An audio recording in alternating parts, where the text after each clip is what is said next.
Sir ಈಗ ಪರಪ್ಪನ ಅಗ್ರಹಾರದ ಒಳಗಡೆ ದುಡ್ಡು ಕೊಟ್ರೆ ಏನ್ ಬೇಕಾದ್ರೂ ಸಿಗುತ್ತೆ ಅಂತ ಹೌದಾ? ಇದು ಮೇಲ್ ನೋಡಿದ್ರೆ ಅದೇ ಥರ ಕಾಣುತ್ತೆ. ಯಾಕೆಂದರೆ ಅದು ಅಲ್ಲಿ ಬರೋಕ್ಕೆ ಹೇಗೆ ಸಾಧ್ಯ? ಅದು ಫುಲ್ ಜಾಮರ್ ಇದೆ ಅಂದಮೇಲೆ ಮೊಬೈಲ್ ಹೇಗೆ ಬಂತು, ಅಲ್ಲಿ ಮೊಬೈಲ್ ಹೇಗೆ ಬಂತು, ವಿಡಿಯೋ ಕೈಲಾಗ ಆಯಿತು, ಅಲ್ಲಿ ಏನೋ ಸ್ವಲ್ಪ ವ್ಯವಸ್ಥೆ ಸರಿ ಇಲ್ಲ ಅಂತ ಮೇಲ್ನೋಟಕ್ಕೆ ಕಾಣ್ತಾ ಇದೆ ಅದು. ಓಕೆ ಸಂಜನಾ, ಈಗ ನಿಮ್ಗೆ ಅಲ್ಲಿ ಬೆಡ್ ವ್ಯವಸ್ಥೆ ಮಾಡ್ಲಾಗಿತ್ತಾ? ನಿಮ್ಮ ಬ್ಯಾರಕ್ ನಲ್ಲಿ ಬೆಡ್ ಕೊಟ್ಟಿದ್ರಾ? ಇಲ್ಲ, ಬೆಡ್ ಕೊಟ್ಟಿಲ್ಲ.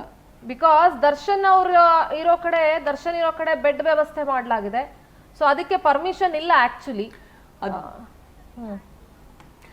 ಕೋರ್ಟ್ ಅಲ್ಲಿ ಹಾಕೊಂಡ್ಬಿಟ್ಟು ಪರ್ಮಿಷನ್ ತಗೊಂಡ್ರೇನೆ. ಇಲ್ಲ, ಕೋರ್ಟ್ ಅಲ್ಲಿ ಕೊಟ್ಟಿಲ್ಲ ಪರ್ಮಿಷನ್. ನಾವು ಬೆಡ್ಶೀಟ್ ಗಳನ್ನೇ ಒಂದೋ ಎರಡು ಬೆಡ್ಶೀಟ್ ಗಳನ್ನೇ ಹಾಕೊಂಡು ಆ ಬೆಡ್ಶೀಟ್ ನಾನೇ ಸ್ವಲ್ಪ ದಪ್ಪ ಮಾಡ್ಕೊಂಡು ದಿಂಬು ಇರ್ಲಿಲ್ಲ, ದಿಂಬಿಗೋಸ್ಕರನು 2-3 ಬೆಡ್ಶೀಟ್ ಈ ತರ ಮಡಚ್ಕೊಂಡ್ಬಿಟ್ಟು ಬೆಡ್ಶೀಟ್ ಜೊತೆನೆ ಇದು ದಿಮ್ ಮಾಡ್ಕೊಂಡ್ಬಿಟ್ಟು ಮತ್ತೆ 2-3 ಬಟ್ಟೆಗಳು ಆ ಪರ್ಟಿಕ್ಯುಲರ್ ಬೆಡ್ಶೀಟ್ ಒಳಗೆ ತೂರಿಸ್ಬಿಟ್ಟು ಅದನ್ನೇ ಒಂದು ದಿಮ್ ಮಾಡ್ಬಿಟ್ಟು ನಾವು ಬಳಸ್ತಾ ಇದ್ವಿ. ಲೇಡೀಸ್ ಸೆಕ್ಷನ್ ಅಲ್ಲಿ ಯಾವುದೇ ಸೌಲಭ್ಯ ಇಲ್ಲ. ಲೇಡೀಸ್ ಸೆಕ್ಷನ್ ಹೆಂಗಿರತ್ತಂದ್ರೆ, ಲೇಡೀಸ್ ಸೆಕ್ಷನ್ ಅಲ್ಲಿ ಒಂದು ಅತ್ಯುತ್ತಮ ದೊಡ್ಡ ಪ್ರಾಬ್ಲಮ್ ಏನಂದ್ರೆ, ನಿಮ್ಮ ಹತ್ರ ಒಂದು ಕಣ್ಕಪ್ಪು ಇದ್ರೆ ಇಡೀ ಬ್ಯಾರಾಕ್ ಅಲ್ಲಿ ಗೊತ್ತಾಗ್ಬಿಡುತ್ತೆ ಇವ್ರ ಹತ್ರ ಕಣ್ಕಪ್ ಇದೆ, ಇವ್ರ ಹತ್ರ ಮೇಕಪ್ ಇದೆ ಅಂತ. ಅಂಡ್ ಅದನ್ನ ಹೆಂಗಾದ್ರೂ ಬಂದ್ಬಿಟ್ಟು ಅಧಿಕಾರಿಗಳು ಅದನ್ನಾನು ಕಿತ್ಕೊಂಡ್ಬಿಟ್ಟು ಹೊಟ್ಟೋಗ್ತಾರೆ. ಓ, ಇಲ್ಲಿ ಕಣ್ಕಪ್ ಇಟ್ಕೊಳಂಗಿಲ್ಲ ನೀವು ಅಂತ. ಅಷ್ಟು ಚಿಕ್ಕ ವಸ್ತುಗಳಿಗೂ ಒಂದು ದೊಡ್ಡ ಮಾತಾಗೋಗುತ್ತೆ. ಲೇಡೀಸ್ ಸೆಲ್ ಅಲ್ಲಿ ಅಷ್ಟು ಫ್ರಸ್ಟ್ರೇಷನ್ ಅಲ್ಲಿ ಎಲ್ಲಾರು ಬದುಕ್ತಾರೆ, ಅಷ್ಟು ವಿರುದ್ಧವಾಗಿರ್ತಾರೆ ಒಬ್ರಿಗೊಬ್ರು. ಅಂಡ್ ನೀವು ಒಂದು ಮನೆಯಲ್ಲಿ 4 ಜಡೆಗಳು ಹಾಕಿ ಎಷ್ಟು ಕೂಗಾಟಗಳಾಗೋಗುತ್ತೆ. ಅಲ್ಲಿ ಒಂದು ತುಂಬಾ ಕಾಂಪ್ಯಾಕ್ಟ್ ಜಾಗದಲ್ಲಿ ಜೆಂಟ್ಸ್ಗೆ ಹೇಗೆ ತುಂಬಾ ದೊಡ್ಡ 15 ಎಕರೆ ಜಾಗ ಇದೆಯೋ, ಲೇಡೀಸ್ ಆ ಥರ ಇಲ್ಲ. ಒಂದು ಕಾಂಪ್ಯಾಕ್ಟ್ ಜಾಗದಲ್ಲಿ ಎಲ್ಲ ಲೇಡೀಸ್ಗೂ ಹಾಕಲಾಗಿದೆ. ಒಂದು ಅರ್ಧ ಎಕರೆ ಜಾಗನೂ ಇರಲ್ಲ ಅದು ಬಹುಶಃ. ಅಂಡ್ ಅದ್ರಲ್ಲಿ ಒಬ್ರಿಗೊಬ್ರು ಬರೀ ಜಗಳ ಮಾಡೋದ್ರಲ್ಲೇ ಸರಿ ಹೋಗ್ತಾರೆ. ಸುಮ್ನೆ ಓಯ್ ಅಂತ ಮಾತಾಡಿದ್ರೆ ಸಾಕು, ದೊಡ್ಡ ಜಗಳ ಆಗಿ ಕೂಗಾಟ ಆಗೋಗಿ ಆಚೆ ನ್ಯೂಸ್ ಅಲ್ಲೆಲ್ಲ ಬಂದ್ಬಿಡುತ್ತೆ. ಸೊ ತುಂಬಾ ಜೋಪಾನವಾಗಿರ್ಬೇಕು. ಲೇಡೀಸ್ ಸೈಡ್ ಅಂತೂ ಎಷ್ಟು ಸ್ಟ್ರಿಕ್ಟ್ ಆಗಿದೆ ಅಂದ್ರೆ, ನಾನು ನಿಜಕ್ಕೂ ಹೇಳ್ತಾ ಇದ್ದೀನಿ, ಪರಾಪನಗರನಲ್ಲಿರೋ ಎಕ್ಸ್ಪೀರಿಯನ್ಸ್ಗೆ ಸಾವು ಬಂದ್ಬಿಡ್ಬೇಕು, ಬಟ್ ಒಂದ್ ಮನುಷ್ಯನ್ಗೆ ಜೈಲ್ ಅಂತೂ ಬರಬಾರ್ದು. ನನಗೆ ಇದೆಲ್ಲ ನೋಡ್ಲಿಕ್ಕೆ ಏನ್ ನಡೀತಾ ಇದೆಯೋ ಮೂವ್ಮೆಂಟ್ಸ್ ನ್ಯೂಸ್ ಅಲ್ಲಿ ಇಷ್ಟು ಆಶ್ಚರ್ಯ ಆಗ್ತಾ ಇದೆ, ಇದು ಹೇಗೆ ಈ ತರ ನಡೀತಾ ಇದೆ ಅಂತ. ಅಲ್ಲಿ ನಮ್ ಕಣ್ಮುಂದೆ ಅಪರಾಧಿಗಳಿಗೆ, ಹೌದು, ಕಣ್ಣು ಮುಂದೆ ಅಪರಾಧಿಗಳಿಗೆ ಎತ್ಕೊಂಡು ಕೋಲಲ್ಲಿ ಢಮ ಢಮ ಢಮ ಅಂತ ಹೊಡೆದಿದ್ದು ನಾವು ನೋಡಿದೀವಿ. ಬಟ್ ಇಲ್ಲಿ ಅಪರಾಧಿಗಳಿಗೆ ಯಾರು ತುಂಬಾ ಓವರ್ ನೋಟೋರಿಯಸ್ ಆಗಿ ಮಾಡ್ತಾ ಇದ್ರು. ಬಟ್ ಇಲ್ಲಿ ನೋಡಿದ್ರೆ ನೀವು ಹೇಳ್ತಾ ಇರೋದಕ್ಕೂ ಇಲ್ಲಿ, ಅಥವಾ ಲೇಡೀಸ್ ಸೆಲ್ ಮೇ ಬಿ ಆಗಿರ್ಬೋದು, ಬಟ್ ಇಲ್ಲಿ ನೋಡಿದ್ರೆ ದರ್ಶನ್ ಅವ್ರು ಇರೋ ಕಡೆ ಕಂಪ್ಲೀಟ್ ವ್ಯವಸ್ಥೆ ಮಾಡಿದ್ದಾರೆ. ಅವ್ರು ಇರುವಂತಹ ಸೆಲ್ ನಲ್ಲಿ ಫ್ಯಾನ್ ಇದೆ, ಬೆಡ್ ಇದೆ, ಪಿಲ್ಲೋ ಇದೆ, ಅಂಡ್ ಅವ್ರಿಗೆ ಏನ್ ಬೇಕು ಎಲ್ಲಾ ವ್ಯವಸ್ಥೆ ಆಗಿದೆ. ಫುಡ್ ಕೂಡ ಬೇರೆ ಕಡೆಯಿಂದ ಸಪ್ಲೈ ಆಗ್ತದೆ. ಯಾಕೆಂತ ಪ್ರಶ್ನೆಗಳಿದೆ. ಯಾಕೆಂದ್ರೆ ಇಷ್ಟನ್ನ ನೋಡಿದಾಗ ಅದು ಅನುಮಾನ ಬರುತ್ತೆ. ಇದು ಎಷ್ಟು ದೊಡ್ಡ ಪ್ರಕರಣ ಆಗ್ತಾ ಇದೆ ನೋಡಿ. ಅದು ರಿಯಲ್, ಎಷ್ಟು ರಿಯಲ್ಲು ಅಥವಾ ಎಷ್ಟು ರಿಯಲ್ ಇಲ್ಲ ಅಂತ ನಮಗ್ ಗೊತ್ತಿಲ್ಲ.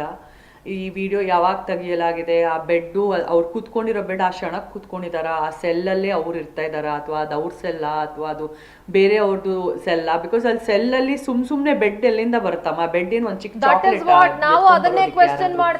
ಬೇರೆ ಯಾರ್ದೋ ಬೆಡ್ ಆಗಿರುತ್ತೆ, ಪರ್ಮಿಷನ್ ಇರೋ ಬೆಡ್ ಆಗಿರುತ್ತೆ. ಒಂದಷ್ಟು ದೊಡ್ಡ ಇಲ್ಲ ಅಷ್ಟು ವ್ಯಕ್ತಿಗಳಲ್ಲಿ ಇವ್ರು ಬೇರೆಯವ್ರ ಸೆಲ್ಲರ್ ಬಹುಶಃ ಇರ್ತಾರೆ. ಅಷ್ಟು ದೊಡ್ಡ ಬೆಡ್ ಎಲ್ಲಿಂದ ತೂರಿಸ್ಕೊಂಡು ಒಳಗೆ ಎತ್ಕೊಳಕ್ ಆಗತ್ತೆ? ದಟ್ ಇಸ್ ವಾಟ್ ಬೇರೆ ಬಹುಶಃ ಜನ ಅದು ಅವ್ರ ಬೆಡ್ ಮೇಲೆ ಇದಾರೆ. ಇಲ್ಲ ಯಾರಿಗೋ ಪರ್ಮಿಷನ್ ಇದ್ದೇ ಇರತ್ತೆ. 7,000 ಜನ ಇದಾರಂದ್ರೆ ಹೆಲ್ತ್ ಬೇಸಿಸ್ ಅಲ್ಲಿ ಯಾರಿಗೂ ಪರ್ಮಿಷನ್ ಇರುತ್ತೆ. ಅವ್ರು ಒಂದು 5 ನಿಮಿಷ ಬಹುಶಃ ಕೂತಿರ್ತಾರೆ. ಇವ್ರಿರೋದು VIP ಬ್ಯಾರಕ್, ಆರ್ಡಿನರಿ ಇರಲ್ಲ. VIP ಬ್ಯಾರಕ್ ಅಲ್ಲೂ ಅವ್ರಿಗೇನು ಕೊಟ್ಟಿಲ್ಲ. ಕೋರ್ಟ್ ಅಲ್ಲಿ ಪರ್ಮಿಷನ್ ಕೇಳಿದರೆ ಕೋರ್ಟ್ ಪರ್ಮಿಷನ್. ಮೇ ಬಿ ಅವ್ರು ಫಸ್ಟ್ ಅಂಡ್ ಫಾರ್ ಆಲ್ ಆ ವಿಡಿಯೋ ಎಷ್ಟು ಲೆಜಿಟಿಮೇಟ್ ಅಂತಾನು ನನಗೆ ಗೊತ್ತಿಲ್ಲ. ಇದನ್ನ ಹೇಳೋದಿಕ್ಕೆ ಅದು ಎಷ್ಟು ರಿಯಲ್ ಎಷ್ಟು ಫೇಕೋ, ಏನ್ ನಡೆದಿದೆಯೋ ಏನ್ ನಡೆದಿಲ್ವೋ ಅಂತಾನು ಏನು ಅರ್ಥ ಆಗ್ತಾ ಇಲ್ಲ, ಏನು ಗೊತ್ತಾಗ್ತಾ ಇಲ್ಲ. But what's your opinion on this kind of development Sanjana?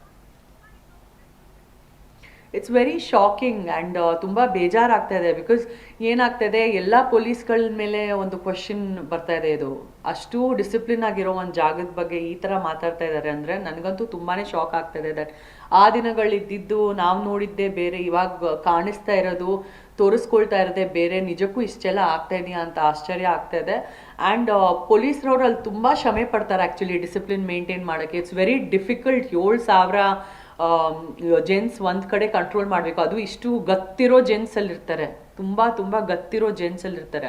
So ಅವ್ರನ್ನ ಕಂಟ್ರೋಲ್ ಇಡೋದಂದ್ರೆ it's really a big challenge. ಅದ್ರಲ್ಲಿ ತುಂಬಾ ಶ್ರಮೆ, ತುಂಬಾನೇ ಹಾರ್ಡ್ ವರ್ಕು, ಸಿನ್ಸಿಯಾರಿಟಿ ಇರುತ್ತೆ. ಸೊ ಅವ್ರ ಬಗ್ಗೆ ಎಲ್ಲ ಈ ತರ ಪೊಲೀಸ್ ಬಗ್ಗೆ ಕೆಟ್ಟದಾಗ ಮಾತಾಡ್ಲಿಕ್ಕೆ ಎಲ್ಲೋ ಒಂದ್ ಕಡೆ ಸರಿ ಇಲ್ಲ ಅಂತ ನನಗೆ ಅನ್ಸ್ತಾ ಇದೆ. ಎಸ್ ಸರ್, ಉಮೇಶ್ ಸರ್, ಈಗ ಒಳಗಡೆ ಒಂದು ಪ್ರಶ್ನೆ, ಹಲವಾರು ಪ್ರಶ್ನೆಗಳಿದೆ ಬಿಡಿ. ನಾನು ನಿಮ್ಗೆ ಒಂದು ಸೂಕ್ಷ್ಮವಾಗಿ ಕೇಳೋದಾದ್ರೆ, ಒಂದು ಸಾಮಾನ್ಯ ಜನರಿಗೆ, ಈಗ ನಮ್ಮಂತ ಜನರಿಗೆ ನೋಡಿದಾಗ ಏನ್ ಅನ್ಸುತ್ತೆ, ಈಗ ಫೋಟೋ ಯಾರಪ್ಪ, ಈಗ ಜೈಲಲ್ಲಿ ಫೋನ್ಗೆ ಪರ್ಮಿಷನ್ ಇಲ್ಲ ಅಂದ್ರೆ ಆ ಫೋಟೋ ಯಾರು ತೆಗೆದ್ರು, ಅದು ಹತ್ರದಿಂದ ತೆಗೆದ್ರು ದೂರದಿಂದ ತೆಗೆದ್ರು, ದಟ್ ಇಸ್ ಸೆಕೆಂಡ್ರಿ. ಫೋಟೋ ಯಾರು ತೆಗೆದ್ರು, ಅಲ್ಲಿ ಮೊಬೈಲ್ಗೆ ಹೇಗ್ ಪರ್ಮಿಷನ್ ಸಿಕ್ತು, ವಿಡಿಯೋ ಕಾಲ್ ಅಲ್ಲಿ ಹೇಗ್ ಮಾತಾಡಿದ್ರು, ಔಟ್ಸೈಡರ್ಸ್ ಯಾರು ತೆಗಿಯಕ್ ಸಾಧ್ಯನೇ ಇಲ್ಲ ಸಂಜನಾ. ಯಾರು 30 ಅಡಿ ಇದನ್ನ ಏನಂತೀವಿ ಗೋಡೆನ ಹತ್ಬಿಟ್ಟು ಹೋಗಿ ಹೊರಗಡೆ ಬೇರೆ ಅಂದ್ರೆ ಬೇರೆ ಯಾರಾದ್ರೂ ಒಳಗಡೆ ಇರುವಂತಹ ಕೈದಿಗಳ ಹತ್ರ ಮೊಬೈಲ್ ಫೆಸಿಲಿಟಿ ಕೊಟ್ಟಿದಾರಾ, ಇದೆಲ್ಲವೂ ಪ್ರಶ್ನೆಗಳು ಮೂಡುತ್ತೆ ಸರ್. ಇಲ್ಲ, ಕಾನ್ಸ್ಟೇಬಲ್ಸ್ ಇರ್ತಾರೆ. ಈಗ ನೋಡಿ 7 ಪೀಪಲ್ ರದ್ದಾಗಿದ್ದಾರೆ, ಅವರಲ್ಲೇ ಫೋಟೋಗಳು ವಿಡಿಯೋಗಳು ಮಾಡೋಕ್ ಸಾಧ್ಯ ಆಗುವಂತದ್ದು. ಇಲ್ಲಾಂದ್ರೆ ಮಾಡೋಕ್ ಸಾಧ್ಯನೇ ಆಗುದಿಲ್ಲ. ಒಳಗಡೆಗೆ ಅದರ ಮೊಬೈಲ್ಗಳು ಹೋದ್ರೇನೆ, ಮೊಬೈಲ್ಗಳು ಕ್ಯಾಮ್ರಾಗಳು ಇರ್ತಕ್ಕಂಥ ಮೊಬೈಲ್ಗಳಿದ್ರೇನೆ ತೆಗಿಕ್ ಸಾಧ್ಯ ಆಗ್ತದೆ. ಈಗ ರೀಸೆಂಟ್ ಆಗಿ ರೇಡ್ ಆಗಿತ್ತು ಸರ್. ಇಲ್ಲ, ರೇಡ್ ಆಗಿತ್ತು ಅಂತಂದ್ರೆ ನಾವು ಅಲ್ಲಿ ಹಲವಾರು ಜಾಗಗಳಿದ್ದಾವೆ. ಜೈಲ್ನ ಒಳಗಡೆ ನೋಡಿರ್ತಕ್ಕಂಥವ್ರು ನಮ್ಗೆ ಗೊತ್ತು ಯಾವ ತರ ಎಲ್ಲ ಬಚ್ಚಿಟ್ಕೋಬಹುದು, ಏನ್ ಮಾಡಿದ್ರು ಪತ್ತೆ ಮಾಡೋಕ್ ಆಗುದಿಲ್ಲ ಅಂತ ಜಾಗಗಳಲ್ಲಿ ಇಟ್ಕೊಳ್ಳುವಂತ ಜಾಗಗಳೆಲ್ಲ ಇಟ್ಕೊಬಿಡ್ತಾರೆ. ಅದೆಲ್ಲ ನಮ್ಗೆ ಗೊತ್ತಿದೆ. ಬಾಳೆ ಮರಗಳಿದ್ರೆ ಮರಗಳ ಮೇಲ್ ಕಟ್ಬಿಡ್ತಾರೆ, ಭೂಮಿ ಲೂತ್ ಹಾಕ್ಬಿಡ್ತಾರೆ. ಆಮೇಲೆ ಟಾಯ್ಲೆಟ್ ಒಳಗಡೆ ಪ್ಲಾಸ್ಟಿಕ್ ಕವರಲ್ಲಿ ಬಿಟ್ಟು ಒಳಗಡೆ ಬಿಟ್ಬಿಡ್ತಾರೆ. It is not so easy. ಅದೇನ್ ಚಿಕ್ಕ ಮನೆ ಅಲ್ಲ ಅದು. ಅದು 35-36 ಎಕರೆನಲ್ಲಿ ಇರ್ತಕ್ಕಂಥ spreaded across the jail and ಭೂಮಿ ಖಾಲಿ ಜಾಗ ಇದೆ, ಹಲವಾರು ಜಾಗಗಳಿದಾವೆ. ಅಲ್ಲೂ ಒಳಗಡೆ ಏನ್ ಬೇಕಾದ್ರೂ ಹೈಡ್ ಮಾಡ್ತಕ್ಕಂಥ ಜಾಗಕ್ಕೆ ತುಂಬಾ ಅವಕಾಶಗಳಿದಾವೆ. ಏನಾಗುತ್ತೆ, ಏನಾದ್ರು ರೇಡ್ ಮಾಡ್ತಾರೆ ಅಂತ ಅನ್ನುವಂಥದ್ದು ಅಡ್ವಾನ್ಸ್ಲಿ ಅವ್ರಿಗೆ ಗೊತ್ತಾಗ್ಬಿಡ್ತದೆ. ಗೇಟಲ್ಲೇ ಗೊತ್ತಾಗ್ತದೆ. ಗೇಟಿಂದ ಗೊತ್ತಾದ ತಕ್ಷಣನೇ ಒಳಗಡೆ ಎಲ್ಲ ಅಲರ್ಟ್ ಆಗ್ಬಿಡ್ತಾರೆ, ಏನೂ ಸಿಗುದಿಲ್ಲ. ನಾವು ಹೋಗಿ ಸುಮ್ಮನೆ ಹೋಗಿ ಬಂದ ಪುಟ್ಟ ಮಾಡ್ಕೊಂಡು ಬಂದಿದ್ದೀವಿ. ಅಲ್ಲಿ 4,000-4,500 ಜನ ಇರ್ತಾರೆ. ಅವ್ರು ಎಲ್ಲ ಇರ್ತಕ್ಕಂಥ ಬಿಲಾಂಗಿಂಗ್ಸ್ ಗಳನ್ನ ಏನ್ ತಮಾಷೆನ ಚೆಕ್ ಮಾಡುವಂಥದ್ದು, ಇಟ್ ಈಸ್ ಹಾರಿಬಲ್ ಅಫೇರ್. ಪ್ರತಿಯೊಂದು ಜನಗಳದನ್ನು ಮೊಬೈಲ್ನ ಅವರ ಇರ್ತಕ್ಕಂಥ ಬಿಲಾಂಗಿಂಗ್ಸ್ನೆಲ್ಲ ಚೆಕ್ ಮಾಡಿ ಏನೇನು ಇಟ್ಟಿದ್ದಾನೆ ಅಂತ ಅನ್ನೋದಕ್ಕೆ 3 ದಿವಸ ತಗೊಳುತ್ತೆ. ಸುಮ್ನೆ ಹಿಂಗ್ ನೋಡ್ಬಿಟ್ಟು ಈಗೆಲ್ಲ ಮಾಡ್ಬಿಟ್ಟು ಬಂದ್ಬಿಡಕ್ ಆಗುದಿಲ್ಲ. ಅದು ಒಂದು ಸಾರಿ ಸೆಕ್ಯೂರಿಟಿ ಚೆಕ್ ಇರಲ್ವಾ ಸರ್? ಈಗ ಯಾರಾದ್ರೂ ಬಂದ್ ವಸ್ತು ಕೊಡ್ಬೇಕು ಹೋಗ್ಬೇಕು ಅಂದಾಗ ಹೊರಗಡೆ ಚೆಕ್ ಆಗ್ದೇನೆ ಹೆಂಗೆ ಒಳಗಡೆ ಹೋಗಕ್ ಸಾಧ್ಯ? ಹೇಗೆ ಈ ವ್ಯವಹಾರಗಳು ಒಳಗ್ ನಡೆಯುತ್ತೆ ಅನ್ನೋದೇ ದೊಡ್ಡ ಪ್ರಶ್ನೆ ಸರ್. ಒಳಗಡೆಯಿಂದ ಹೋಗೋದಕ್ಕಿಂತ ಕಾಂಪೌಂಡ್ ಇಂದ ಮೇಲಿಂದ ಬರ್ತಕ್ಕಂಥವು ಜಾಸ್ತಿ ಬರ್ತವೆ. ಮೇಲಿಂದ ಬಾಲ್ಗಳಲ್ಲಿ ತುಂಬಿಟ್ಟು ಒಳಗಡೆಗೆ ಸಿಮ್ ಕಾರ್ಡ್ ಹಾಕುವಂಥದ್ದು, ಮೊಬೈಲ್ಗಳಿಗೆ ಇದನ್ನ ಸುತ್ತ ಥರ್ಮೋಕೋಲ್ ಕಟ್ಟಿ ಒಳಗಡೆಗೆ ಥ್ರೋ ಮಾಡ್ತಕ್ಕಂಥದ್ದು ಸುಮಾರಿದಾವೆ ಇವು. ಈವನ್ ಅವರು ರೆಗ್ಯುಲರ್ ಆಗಿ ಅವರು ಹೊರಗಡೆನೂ ಸಹ ಅವ್ರು ಗಸ್ತು ಮಾಡ್ತಾ ಇದ್ರು ಸಹ ಗಸ್ತನ್ನ ತಪ್ಪಿಸಿ ಬಿಸಾಕುವಂಥದ್ದು ಇದೆ. 300 ಆಮೇಲೆ CCTV ಫುಟೇಜ್ಗಳು ಎಲ್ಲ ಇದಾವೆ. ಅದಕ್ಕೂ ಎಲ್ಲ ಕವರ್ ಮಾಡಿದ್ದಾರೆ ಹೊರಗಡೆನೂ ಸಹ. ಈ ಒಂದು ಅಲ್ಲಿಂದ ದೂರದಿಂದ ಥ್ರೋ ಮಾಡ್ತಕ್ಕಂಥದ್ದಿದೆ. ಹಲವಾರು ಚಟುವಟಿಕೆಗಳು ಮಾಡ್ತಾರೆ. ಒಂದಲ್ಲ ಒಂದು ವಿಧದಲ್ಲಿ ನೀವು ಏನು ಮಾಡಿದ್ರು ಒಳಗಡೆಗೆ ಸ್ನೀಕ್ ಆಗ್ತಕ್ಕಂಥದ್ದು. ಜೈಲು ಪ್ರಾರಂಭ ಆದಂತ ಏನಿಲ್ಲ ಇತ್ತಲ್ಲ ನಮ್ಮಲ್ಲಿ ಉಪ್ಪಾರಪೇಟೆ ಒಳಗಡೆ, ಮಾರಾಣಿಸ್ ಕಾಲೇಜ್ ಒಳಗಡೆ, ಅಲ್ಲಿಂದ ಸಹ ಚಿನ್ನದ ಇವನ ಗಂಟನ್ನ ಒಳಗೆ ಬಿಸಾಕಿರೋದ್ರಿಂದನೂ ಸಹ ನೋಡಿದ್ವಿ ನಾವು. ಅವಾಗಿಂದನೂ ಸಹ ಹಲವಾರು ಇತರ ಚಟುವಟಿಕೆಗಳು ನಡ್ಕೊಂಡೇ ಬರ್ತಾ ಇದ್ದಾವೆ.